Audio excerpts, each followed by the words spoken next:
Раннее утро на Сухумской набережной. Дети плещутся в воде под пристальным вниманием тренера Виктора Задорожного, в прошлом профессионального спортсмена. Самые маленькие пловцы пока только учатся простым движениям, а дети постарше осваивают более сложные виды плавания, такие как баттерфляй и кроль. Сюда я хожу именно с 7 лет. Каждый год, получается, по 3 месяца с 7 лет. Я могу всеми 4 плыть. Дельфин, спина, брас и кроль. Последние соревнования, что были... Это был, по-моему, Swim Сухум.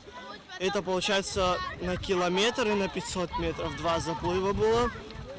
Это из последних соревнований. Тренер отлично, он очень, как сказать, не перенагружает нас, но дает достаточно большие нагрузки. Но он дает по мере каждому, кто как может, тому такие нагрузки и дает. Спортивные школы есть в каждом районе республики. Однако только в столичной. Помимо 14 видов спорта обучают еще и плаванию. Что такое плавание, многие наши родители не понимают. Они думают, что плавание – это привели детей, покупались и ушли. Нет, у нас идет именно спортивный тренировочный процесс. Обучают плаванию стилем кросс, брас на спине и баттерфляй. Один раз в году, то есть в августе, в конце сезона, ежегодно мы проводим соревнования по плаванию среди различных возрастных категорий, то есть самый младший возраст, средний, старший, по этим 4 дисциплинам. По словам Татьяны Эмухвари, тренировки продолжаются и после закрытия купального сезона. В холодное время года многие дети занимаются сухим плаванием, то есть выполняют специальный комплекс упражнений в спортивном зале.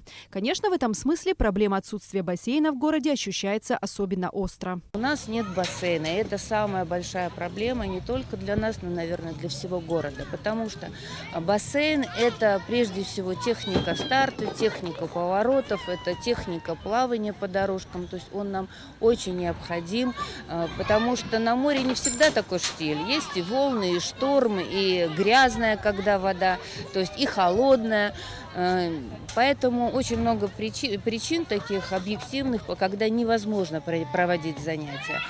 И действительно, эта жара тоже мешает, поэтому мы с 8 утра начинаем, чтобы хотя бы малышей отпустить в 9, а уже со старшими до 11 занимаемся. Занятия по плаванию проходят на бесплатной основе. И, судя по количеству юных пловцов и их родителей на тренировке, пользуются большой популярностью. В этом году, конечно, мы открылись позже в связи с пандемией, когда появилась возможность открыть секции по плаванию. Наш тренер, главный тренер, мастер спорта занимается нашими детками.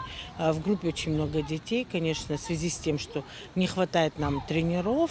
Желание, конечно, есть, чтобы к нам пришли тренера, которые бы занимались нашими детьми.